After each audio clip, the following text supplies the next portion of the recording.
بسم اللہ الرحمن الرحیم۔ السلام علیکم۔ آج کے اس لیکچر کے اندر ہم انشاءاللہ دین اسلام کی ڈیفینیشن کے بارے میں جانیں گے۔ اس سے پہلے والے لیکچر کے اندر ہم نے تعارف اسلام کے بارے میں پڑھا تھا۔ اگر آپ نے وہ ویڈیو نہیں دیکھی تو اس کا لنک ڈسکرپشن میں موجود ہے، آپ وہاں جا کر اسے دیکھ سکتے ہیں۔ اور اگر ابھی تک آپ نے ہمارا چینل سبسکرائب نہیں کیا تو آپ اسے سبسکرائب کر لیں اور ساتھ بیل آئیکن کے بٹن کو پریس کریں تاکہ ہماری اس طرح کی ہر نئی آنے والی ویڈیو کا نوٹیفیکیشن آپ کو پہلے سے موصول ہو سکے۔ تو آئیے شروع کرتے ہیں۔ دیکھیں، اس سے پہلے والے لیکچر کے اندر ہم نے بات پڑھی تھی کہ اللہ تعالیٰ نے خطبہ حجۃ الوداع کے موقع کے اوپر آیت کریمہ کے اندر یہ بات نازل کر دی تھی کہ ہم نے دین اسلام کو مکمل کر دیا ہے، یعنی روز قیامت تک اب جتنے انسان آئیں گے سب کے لیے کامیابی کا ذریعہ اسی دین کے اوپر چلنے سے ہی ہوگا۔ تو یہ دین اسلام مکمل ہو گیا ہے۔ یہ دین اسلام سے مراد کیا ہے تو آج ہم اس کے بارے میں جانتے ہیں۔ تو دین اسلام ایمان اور عمل صالح کے مجموعے کا نام ہے، یعنی ایمان بھی ہو اور ساتھ ساتھ نیک اعمال بھی ہوں تو ان کے مجموعے کو دین اسلام کہا جاتا ہے۔ اب ہم ان کو بھی الگ الگ کر کے جان لیتے ہیں کہ ایمان کسے کہتے ہیں، یعنی کہ دین اسلام ایمان اور عمل صالح کے مجموعے کا نام ہے۔ تو ایمان کسے کہتے ہیں؟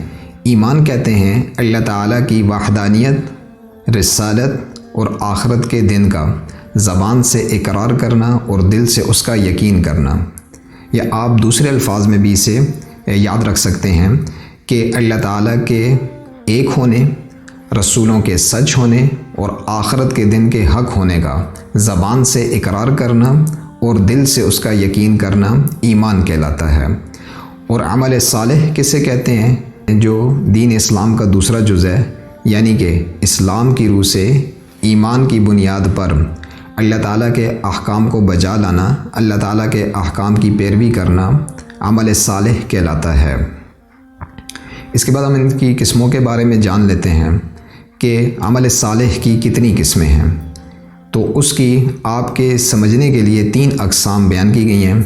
نمبر 1 عبادات، نمبر 2 معاملات، نمبر 3 اخلاقیات۔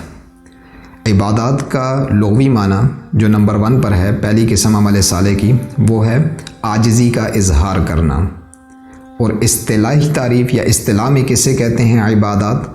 یعنی کہ نماز، روزہ، زکوٰۃ، حج کو عبادات کہا جاتا ہے۔ معاملات کسے کہتے ہیں؟ معاشرتی حقوق و فرائض کو معاملات کہتے ہیں۔ اور اخلاقیات کسے کہتے ہیں؟ یعنی انسان کی وہ عادات، وہ سیرت جن کو اللہ پسند کرتے ہیں، وہ اخلاقیات کہلاتے ہیں۔ اب یہ عمل صالح کی 3 قسمیں جو بیان کی گئی ہیں، اس کا یہ ہرگز مطلب نہیں کہ اسلام جو ہے وہ قسموں کے اندر تقسیم ہے۔ قسموں کے اندر تقسیم ہونے کا جو مطلب ہے وہ یہ کہ ایسا نہیں کہ ایک شخص اگر کسی ایک قسم پر عمل کر لیتا ہے تو وہ کامل مسلمان یا کامل مومن بن جاتا ہے۔ مثال کے طور پہ اگر ایک شخص عبادات کے اوپر مکمل طور پر عمل کرتا ہے، یعنی کہ وہ نماز کا بھی انتہائی پابند ہے، روزے بھی وہ پابندی سے رکھتا ہے، اگر اس کے اوپر زکوٰۃ فرض ہے تو زکوٰۃ بھی وہ ادا کرتا ہے، اور اگر حج فرض ہے تو حج بھی اس نے ادا کیے ہیں یا وہ کرتا ہے، تو ایسا اگر اس کے یہ عبادات والا جو قسم ہے یا جو پورشن ہے یہ تو مکمل ہے، لیکن اس کے معاملات ٹھیک نہیں، وہ معاشرتی حقوق میں اس کی کمیاں ہیں، تو وہ ہرگز ایسا نہیں کہ صرف عبادات کے اوپر مکمل عمل کرنے کی وجہ سے وہ کامل مسلمان بن جائے گا، بلکہ اس کو عبادات کے ساتھ ساتھ باقی جو 2 اقسام ہیں، یعنی کہ معاملات اور اخلاقیات کے اوپر بھی مکمل طور پر عمل کرنا ہوگا۔ تو اس لیے کسی ایک قسم کے اوپر عمل کر لینا یہ اللہ کے ہاں قابل قبول نہیں۔ اور اسی طرح اگر ایک شخص کے اندر جو ہے وہ 2 قسموں کے اندر عمل پوری طرح پایا جاتا ہے، یعنی اس کی عبادات بھی پوری ہیں اور ساتھ ساتھ اس کے معاملات بھی اچھے ہیں، لیکن اس کے اخلاق کے اندر کمی واقع ہے، یعنی وہ اخلاق اس کے پوری طرح اچھے نہیں، جگہ جگہ کے اوپر وہ غصے کا اظہار کرتا ہے یا ایسے الفاظ کا چناؤ کرتا ہے جو اخلاق کے دائرے سے باہر ہیں، تو وہ ہرگز کامل مسلمان نہیں کہلایا جا سکتا۔ تو کہنے کا مقصد آپ اسٹوڈنٹس کو سمجھانے کا جو مقصد ہے وہ یہ کہ دین اسلام کو کوئی قسموں میں تقسیم نہیں کیا جا سکتا، یہ صرف عمل صالح کو سمجھانے کے لیے کہ عمل صالح کے اندر کیا کیا چیزیں شامل ہیں وہ بات سمجھانے کے لیے صرف اس کو ایک طرح الگ قسموں کے اندر آپ کو بیان کیا گیا ہے۔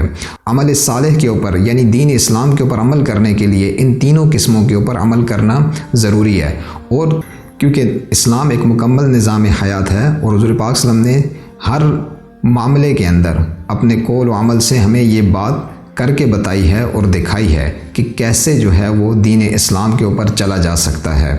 اس لیے عبادات، معاملات اور اخلاقیات تینوں کو اپنی زندگی میں شامل کرنا لازمی ہے ایک کامل مومن اور کامل مسلمان ہونے کے لیے۔ اس کے بعد جو اگلا ٹاپک ہے اس کے اوپر انشاءاللہ تعالی ہم نیکسٹ ویڈیو کے اوپر بات کریں گے۔ اگر آپ کو یہ ویڈیو پسند آئی تو اسے لائک اور شیئر ضرور کیجئے تاکہ زیادہ سے زیادہ لوگ اس سے فائدہ حاصل کر سکیں۔